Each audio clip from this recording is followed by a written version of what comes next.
toutes et à tous, j'espère que vous allez bien, que vous gardez le moral malgré tout ce qui se passe en ce moment. Moi, oui, non, parce qu'il y a vous et après il y a moi, bien sûr.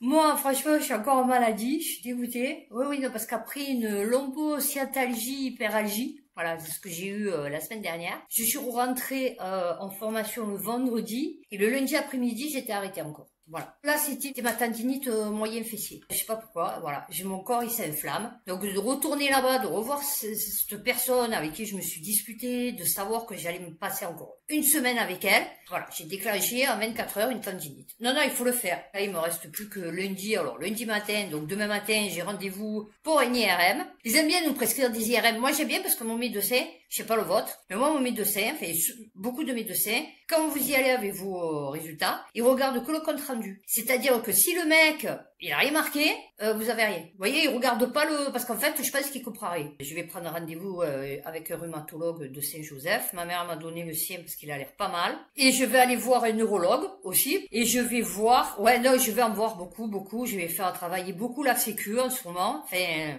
dans pas longtemps, pour voir si j'ai pas un trouble mental. Ouais, parce que je sais pas si je suis pas bipolaire en fait. Pour ceux qui le savent pas, j'ai une vie très dissolue. Tout ce qui pouvait passer, je le prenais. Il paraît que quand tu as eu beaucoup de trucs comme ça et que tu es une personne, c'est vrai que je suis une personne addictive moi à la base. Ouais, peut-être ça m'a déclenché un trouble mental en fait. Alors c'est ou minimum trouble de l'humeur ou maximum bipolaire. Voilà, j'ai des phases où d'un coup je vais passer à un truc, je vais vouloir mourir et puis d'un coup ça va me passer, je vais me mettre à pleurer, machin et tout, enfin bon, et d'un coup ça me passe et puis ça va, et puis d'un coup, et puis par exemple le lendemain, ouais, je suis en folie et tout, tout va bien.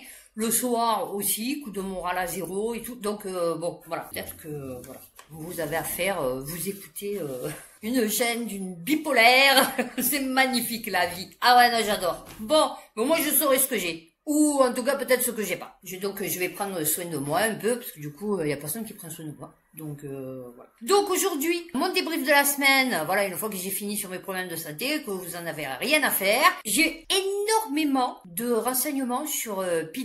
En fait, je tombe sur, vous savez, le référencement, donc sur des chaînes où ils en parlent. Et en fait, je suis tombée sur une chaîne où ils racontent un truc que personne n'a raconté. D'ailleurs, je reviendrai sur Idriss Aberkan, Alex Jordanov, vos dieux sur Terre, hein, parce qu'Idriss Aberkan, c'est le dieu de YouTube. Il a fait des révélations, et je vous en parlerai parce que, pas con. Alors après, on peut dire complotiste, pas complotiste. Alors, d'abord, je vais commencer par, en fait, j'ai que ça à raconter.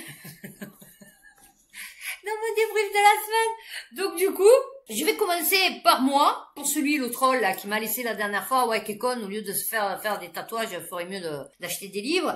Ben figure-toi que la conne, tu vois, elle s'est fait exonérer sa taxe foncière encore cette année. Donc l'année dernière, j'ai pas payé les 1300 €. Et cette année, j'ai payé 136 €. Tu vois la conne? Ensuite, on va passer sur Macron, qui a fait sa déclaration comme quoi il allait plus... Ouais, non, je passe... Ben ouais, du coup, ça y est, j'ai fini mon histoire. Donc Macron qui a décidé de plus donner d'armes à Israël. C'est quoi le délire? Alors, je sais pas si c'est parce que chaque fois qu'il va quelque part, et surtout j'ai vu, il y avait une vidéo sur Twitter où il y avait une femme voilée qui lui a parlé et qui lui a dit ouais, vous devriez démissionner et tout. Elle parlait en anglais et il lui dit je sais pas quoi, fait un truc bateau encore comme d'habitude, et elle lui dit oui mais moi j'ai de la famille qui est en train de mourir là-bas, et je pense que il doit sentir un peu peut-être la patate. Alors je dis pas qu'il va arrêter les livraisons parce que du coup on le sait très bien que il les passe en tsum les livraisons. Alors là on va se mettre toute la communauté l'élite là des plateaux télé et tout à dos. Alors là ça va être un carnage monumental. Non parce que là du coup ils sont dans la merde. Ah ouais, non, parce que jusqu'à présent, ils se permettaient parce que, justement, il y avait le soutien de Macron. Et là, c'est compliqué. Ensuite, Raoult. Alors, Raoult qui s'est fait... Alors, Raoult, on s'en fout. Nous, on est à Marseille, on dit Raoult. Donc, Raoult qui s'est fait condamner 2 ans, qui doit pas exercer la médecine. Le mec, il est à la retraite, chérie. Non, mais le mec, il est à la retraite. Donc ça fait longtemps, ça fait 2 ans qu'il exerce plus, tu vois, la médecine. On en a rien à foutre. De toute façon, même s'il est interdit d'exercer en France, il peut partir en Afrique, il peut partir en Russie, il peut partir en Amérique du Sud, même aux USA, et continuer à être directeur de recherche. Il la pratique plus, là, la médecine, tu vois, mon chéri. C'est plus lui qui, c'est ses collaborateurs, tu as vu. Lui, ça y est, lui, il aspire à une vie tranquille, tu vois, il aspire à, peut-être à aller pêcher, je ne sais rien, enfin bon. Mais, en tout cas, il en a rien à foutre d'exercer la médecine. Tu veux qu'il exerce la médecine de quoi? Tu crois qu'il est dans un cabinet dans le 10e arrondissement de Marseille ou ça se passe comment le truc? Il exercera plus la médecine, il a été condamné, machin et tout, oui, bien fait pour sa gueule et tout. Ah ouais, non, c'est sûr. Mais le mec, ça fait longtemps, tu vois, il est au bord de la mer, il est en train de pêcher une belle petite dorade, tu vois, et il en a rien à foutre de plus exercer la médecine en France. Donc, nous allons enchaîner sur ce que j'ai vu sur YouTube. J'ai vu Juan Branco sur Incorrectible. Tu peux dire ce que tu veux, mais le mec, il en a. Et en plus, il est pas con. Tu vois, c'est ça qui fait tout son charme. Ensuite, j'ai vu sur, je crois la chaîne Le Monde. Enfin, en tout cas, c'était un reportage de Le Monde. Du Monde. Ouais, enfin, non, moi, je devrais dire de Le Monde. Dévoilé malgré elle. Donc, c'était au temps de, vous savez, la guerre d'Algérie, là. Enfin, au moment 57, 8, enfin bon. Avant qu'ils demandaient l'indépendance. Enfin, qu'ils aient l'indépendance. Donc, ils montraient qu'ils faisaient des réunions avec, donc, soi-disant, avec des femmes voilées. Et que c'était les jours de dévoilement. Ouais, non, ils sont allés inventer ça. Et en fait, ils expliquaient que les 3 quarts du temps, parce qu'en fait, elles étaient voilées. Enfin, je veux dire, tu vois, elles avaient un œil. Tu vois, qui, voilà, c'est tout. D'ailleurs, je me suis toujours demandé comment tu fais pour voir rien qu'avec un œil. Un grillage, pourquoi pas, tu vois, parce que bon, t'as les 2 yeux, tu vois. Mais là, un œil, alors elles étaient complètement mitouflées sur sous des tonnes et des tonnes de linge blanc. Et donc, ils faisaient des séances. Et en fait, c'était des femmes payées pour. Enfin, c'était genre celles qui travaillaient pour l'administration française. Ou celles que, par exemple, leur frère ou leur père ou leur cousin, ils étaient emprisonnés. Et donc, ils disaient, voilà, on te le libère, mais si tu enlèves le voile. Enfin, si genre tu enlèves le voile, tu vois, devant tout le monde. Et donc, voilà, c'était pour vous expliquer la manipulation de masse par les médias. Pour revenir sur le voile, moi j'ai rien contre le voile en fait. Moi ce qui me gonfle c'est, vous voyez le truc là, alors maintenant elles mettent le masque genre microbe. Donc elles peuvent dire ouais je suis malade, je crée les microbes et tout. Enfin bon, voilà, moi c'est ça qui me dérange. Parce que moi, ma grand-mère, qui était corse, qui habitait là-bas, puisque moi tous mes grands-parents et arrière-grands-parents, ils sont nés en Corse, fait du côté de mon père, fait ils sont de Corse. Et du côté de ma mère, ils sont de la Provence. C'est-à-dire, c'est vraiment une famille provençale, française. Donc, mon grand-père, il était éleveur de chèvres. Et ma grand-mère, elle avait toujours le châle sur la tête. Avant, les femmes, elles avaient toujours la tête couverte. Ou par un chapeau, ou par un châle. Moi, je sais que ma grand-mère, pourtant qui était née en Corse, mais qui était la seule du côté de ma mère qui était ici, puisque ma mère, elle était provençale, mais du côté de son père. Donc, ma grand-mère maternelle était corse aussi. Ma grand-mère, elle avait toujours le châle sur la tête quand elle sortait. Elle mettait toujours son châle. Et je veux dire, avant le châle, tout le monde avait la tête couverte, toutes les femmes avaient la tête couverte. Après, ça a été le sujet d'émancipation, machin et tout. À la base, on était voilés, nous aussi, les femmes, avant, chrétiennes. Donc, moi, perso, ça ne me dérange absolument pas. Le châle, comme ça, le petit truc, là, le petit turban et tout, moi, ça me dérange pas. Moi, ce qui me dérange, c'est la grosse... Enfin, ça me dérange. C'est pas que ça me dérange, mais je veux dire, après, voilà, c'est comme tout. Moi, j'en ai vu, franchement, bien. Surtout les blacks. Je sais pas c'est quoi leur délire, d'où ils viennent. Beaucoup, les filles, elles ont le foulard blanc, vous voyez, comme ça, autour de la tête, enfin, qui s'accroche là. Donc, ça prend les épaules. Vous voyez. Et après, elles ont une espèce de robe, mais assez, vous voyez, pas près du corps, mais je veux dire, vous voyez, assez, voilà. Et puis, elles ont de jolies baskets, elles ont de jolies chaussettes, vous voyez que c'est joli. Vous voyez ce que je veux dire? Moi, j'en vois, elles ont leur truc, là. Les chaussures, franchement, elles sont mortes. Ou alors, elles te mettent des claquettes avec des chaussettes. Non, non, mais il y a des trucs de fou. Tu vois vraiment que c'est pas du tout la même catégorie. Tu vois ce que je veux te dire? Voilà. Moi, ça, c'est ça qui me dérange. C'est le style. Vous voyez, je veux dire? Parce que tu peux être voilé, même, alors, bon, pas les gants et tout, ça, faut pas déconner. Mais je veux dire, tu peux être voilé intégralement, enfin, avec la robe et tout. Du moment que les couleurs, elles sont jolies, tu vois, elles sont mauves, elles sont violettes, elles sont, tu vois, que c'est joli, tu vois, à l'œil. Moi, ça me dérange pas. Maintenant, quand tu me mets ton truc noir, ou ton truc vert olive, ou ton truc qui ressemble à rien, ouais, c'est compliqué pour moi, tu vois ce que je veux te dire? Parce que c'est pas joli, tu vois. C'est juste une question d'esthétique, moi, pour moi, tu vois, je veux te dire. Et franchement, vous savez quoi? Je préfère mieux être avec des personnes d'origine étrangère. Et étrangère, quand je vous parle, c'est Algérie, Maroc, Tunisie, Afrique noire et tout, que d'être avec des blancs. Je ne supporte plus les blancs. Là, je me suis disputée il y a 2 jours à 8h30 du matin. Non, mais le mec, je suis tranquille, je suis dans la rue, je promène mes chiens. Mon chien fait pipi sur le trottoir. Ouais.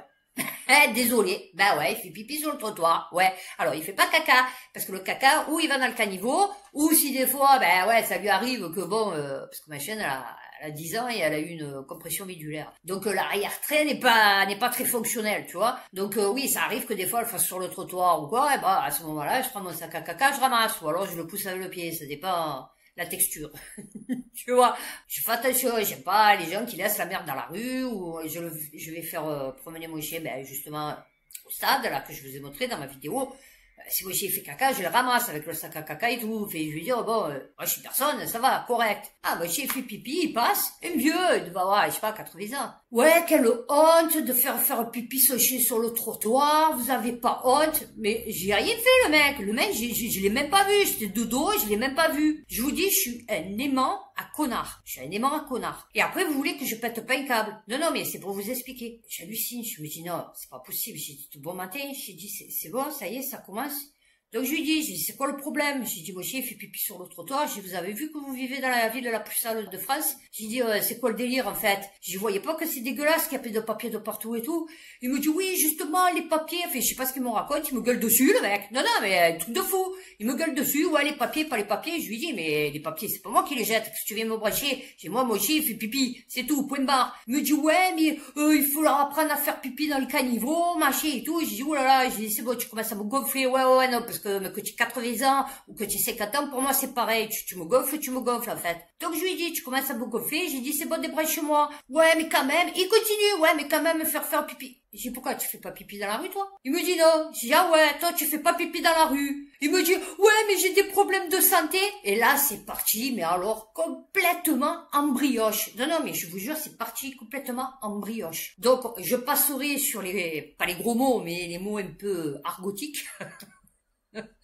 Que j'ai pu sortir, et je lui disais, ah, tu aimes bien le sortir, ton truc, hein, devant tout le monde. J'ai dit, là, ça te dérange pas, hein. J'ai dit, par contre, mon chien qui fait pipi sur le trottoir, là, c'est le problème. J'ai dit, tu le sais que dans la loi, c'est interdit que les gens, ils fassent pipi dans la rue. J'ai dit, tu le sais ou pas? J'ai dit, donc, tu sors ton truc. Bon, je disais un autre mot, hein, mais tu sors ton truc devant tout le monde, mais tu es gros dégueulasse et tout, et je gueulais dans la rue. Le mec, qu'est-ce qu'il a fait au moment donné? Il a plus rien dit. Ah ouais, non, il a plus rien dit, mais moi, j'étais en folie, mais en folie de chez folie. Il me dit, ouais, toi, tu sors bien ta...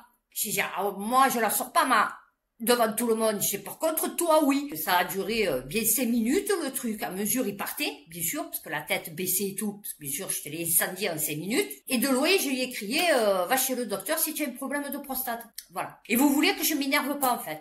Quand vous tombez sur des gens comme ça, c'est quoi le délire? Pourquoi tu viens me brancher, en fait? Pourquoi tu viens me brancher? Il y a 50 millions de personnes qu'il faut faire caca leur chien sur les trottoirs, je suis sûre que tu as jamais rien dit à personne. Pourquoi tu viens me brancher? Et vous voyez, c'est des situations comme ça qui me font péter les plombs. Parce que je me dis, mais c'est quoi ton délire?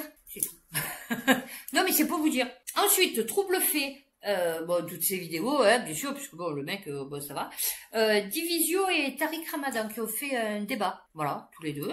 Ensuite, sur Arte, j'ai vu Vivre en zone à haut risque. Alors, c'est la Corée du Nord contre la Corée du Sud. Que ce soit de côté ou de l'autre, franchement, c'est des fous furieux. Donc, tu as la Corée du Nord qui a le dictateur, c'est ça, et la Corée du Sud qui est riche, enfin qui est soi-disant démocratique. Oui, non, soi-disant, parce que bon, je crois que c'est ça, hein, ou inversement proportionnel. Bon, c'est bon, ouais, on va pas chipoter sur deux trucs là. Ceux du Nord ou du Sud, on s'en fout. Enfin, celui qui a Kim Jong-un, là, je sais pas quoi.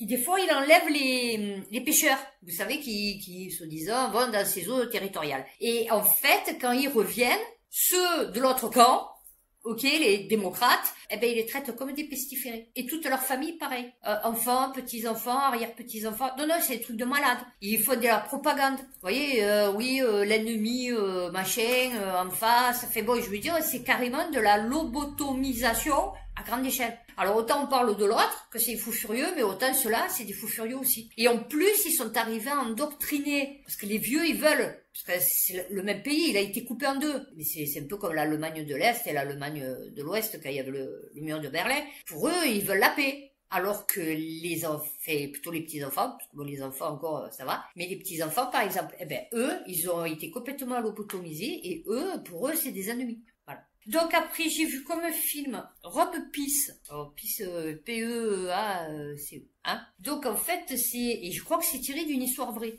En fait, c'était un jeune noir qui était super intelligent. Il faisait un truc de chimie. Et son père, il est accusé à tort d'avoir tué quelqu'un. Enfin, lui, il pense qu'il est accusé à tort. Enfin, son père, il écrit son innocence. Donc lui, qu'est-ce qu'il fait? Comme il est super intelligent et qu'il est bon en chimie, il décide de créer de la drogue pour payer l'avocat de son père. Donc il tombe, bien sûr, dans côté sombre du truc. Et je vous dis pas à la fin du film. Non, franchement, il était trop bien. Après, j'ai vu Borderlands. Enfin, c'est Borderlands. Voilà. Après, j'ai vu Speak No Evil. C'est avec l'acteur qui fait Split. Je me rappelle plus son nom. Le mec, franchement, des fois, tu te demandes s'il est pas vraiment possédé, le mec. Enfin, je sais pas, on dirait vraiment que le mec, il est possédé. Et là, donc, bon, du coup, le mec, il est possédé. Enfin, possédé, bon, c'est le mal incarné. Enfin, bon, voilà. Il fait que des films de fous, lui. Appartement 7A. Alors ça, c'est encore un truc super satanique. Ouais, non, à ce moment, il y a beaucoup de films sataniques, je trouve. Alors, à un moment donné, c'était les poltergeists et les trucs comme ça, là, les Amityville et tout. Et là, je trouve qu'il y a beaucoup de trucs satanistes, vous voyez, qui sortent. Donc, bon... Sans plus ça, franchement, il était un peu long le truc. Ça me fait ma transition. C'est magnifique. J'ai vu Blink Twice, oui, parce que du coup, je l'ai vu avec mon fils, parce que j'avais vu le début, j'avais vu la fin, mais j'avais pas compris. Ce film, il a été fait par Zoé Kravitz. Donc, je suppose peut-être la fille ou le fils. Enfin, parce que du coup, maintenant, on sait pas. De Lenny Kravitz, je ne sais rien. En fait, j'ai vu, alors, un documentaire, enfin, pas un documentaire, un documentaire sur une chaîne. Je me rappelle plus laquelle c'est. Mais je vais vous en donner plusieurs, peut-être vous le retrouverez. C'est une femme, une black, qui s'appelle Jaguar, enfin, qui est surnommée Jaguar. Et en fait, qui parle de P. Diddy, qui remercie justement Zoé Kravitz pour avoir fait le film Blink Twice.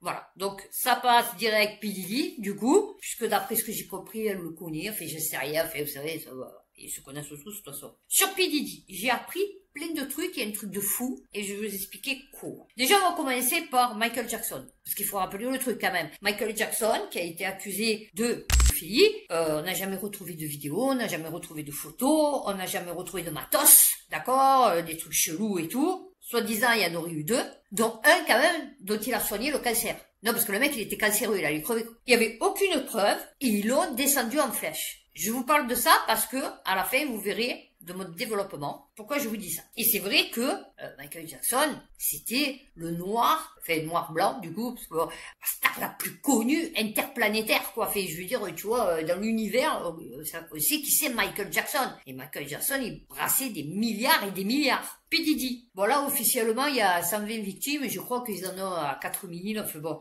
Lui, en plus de Michael Jackson, il était violent. Michael Jackson n'a jamais été violent avec qui que ce soit. C'était un film, comme peut-être Michael Jackson. C'était un prédateur sexuel, ce que Michael Jackson n'était sûrement pas. Ça, c'est clair.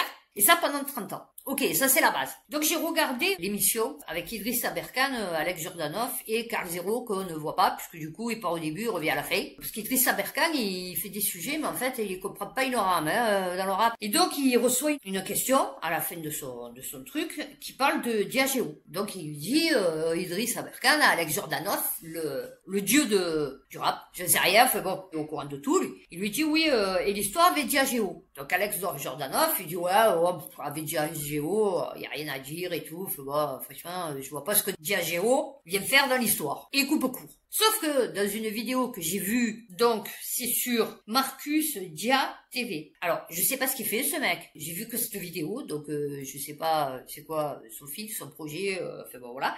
Mais en tout cas, ce qu'il a sorti, non parce que je préfère mieux le dire, la source, c'est que Diageo, en fait, c'est BlackRock et Vanguard. Il raconte que il a rompu il y a pas longtemps le contrat avec Diageo. Diageo qui lui payait 60 millions par mois, je crois bien, pour représenter la marque, machin et tout. Si vous voulez, il couvrait tout ce qu'il pouvait faire puisque il brassait des milliards le mec. Sauf que lui, il montre une vidéo où il est en train de dire qu'il veut monter un mouvement genre, vous savez, un peu Black Panther, tu vois. Parce qu'en fait, il voulait s'émanciper des blancs. Parce qu'en fait, il s'est rendu compte que, malgré qu'il soit au top, malgré qu'il lui laisse tout faire, en fait, il était toujours sous la coupe des blancs. Puisque les maisons de disques, c'était Clive Davis, là, je sais pas quoi. Enfin, je veux dire, c'est que des blancs. BlackRock, c'est que des blancs. Le chef de BlackRock, c'est pas noir. Donc, en fait, c'est que des trucs de blancs, d'occidentaux, tu vois. Et en fait, il voulait s'émanciper de ça. Et donc, en fait, il voulait créer un mouvement, justement, pour s'opposer, on va dire, à ces géants-là. Tu vois, Zuckerberg, Bill Gates, c'est que des blancs. Il voulait monter sa marque de spiritueux, il voulait acheter des usines, enfin voilà, il voulait vraiment devenir le chef de ces trucs, quoi, tu vois, pas juste être le noir de service. Et donc, comme il disait, comme il a rompu le contrat avec Diageo, comme quelques mois après, ou semaines, enfin je sais rien, il y a une vidéo qui sort de son ex, qui est en train de massacrer dans un hôtel, sauf que pour cette situation-là, il avait déjà payé 30 millions de dollars à elle. Et donc, il avait déjà payé. Donc, normalement, cette histoire, elle devait plus sortir. Ok, ça, c'était réglé. Il disait, elle a été avec lui de 2007 à 2016 ou 2018. Enfin, presque 10 ans. Elle a jamais porté plainte. 2019, elle reçoit les 30 millions de dollars. De 2019 à 2023, elle ferme sa gueule, elle dit rien. L'autre, il rompt le contrat avec Diageo. Et comme par hasard, on porte plainte. Je pense que ça a dû faire un peu comme Michael Jackson. Bon, sauf que Michael Jackson, il n'y avait rien contre lui, hein. Sauf que là, bon, lui, il y avait. Mais ce que je veux dire, c'est qu'ils ont voulu le faire tomber. Ils ont voulu le faire tomber parce qu'à mon avis, ils devaient se douter. Parce que d'accord que c'était un prédateur, d'accord que c'était fou furieux, d'accord que... Mais c'est pas parce que tu es tout ça que tu es pas d'ailleurs super intelligent. Mais c'est surtout qu'il a voulu se libérer de l'esclavage des Blancs en fait. Et ça leur a pas plu. Et voilà, parce que tout le monde se pose la question, mais pourquoi maintenant? Ben pourquoi maintenant? Parce que peut-être... il voulait s'émanciper et il aurait pu devenir peut-être dangereux pour eux. Donc, ils l'ont abattu. Bien sûr, parce qu'ils avaient des dossiers.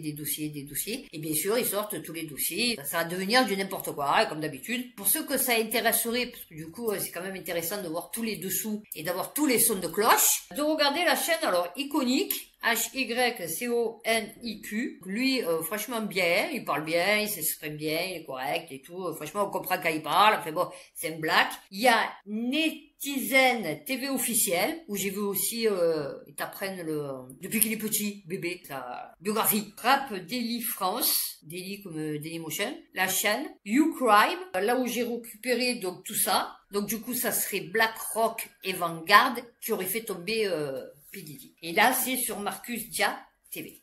Donc je pense que c'était assez intéressant parce que vous voyez comme quoi Alex Jordanov, tout machin qu'il est, il a zappé le truc. Idrissa Berkane, bon lui il comprend pas une rame. Après ça a vérifié, hein, moi je sais pas. Hein. Bon lui il montre les preuves. Il vous montre qu'en fait c'est BlackRock derrière et Vanguard. Voilà, qui ont fait tomber PDD. Parce qu'il voulait s'émanciper et créer de son côté, faire un mouvement justement genre panafricaniste. Vous voyez ce que je veux dire? Pouvoir au noir quoi. Donc sans les blancs. Donc écoutez, j'espère que cette vidéo vous aura plu, vous aura intéressé, vous aura instruit. Hein, à défaut de lire des livres, vous me regarderez. D'ici ma prochaine vidéo, prenez soin de vous, faites attention à vous et puis à bientôt pour une prochaine vidéo.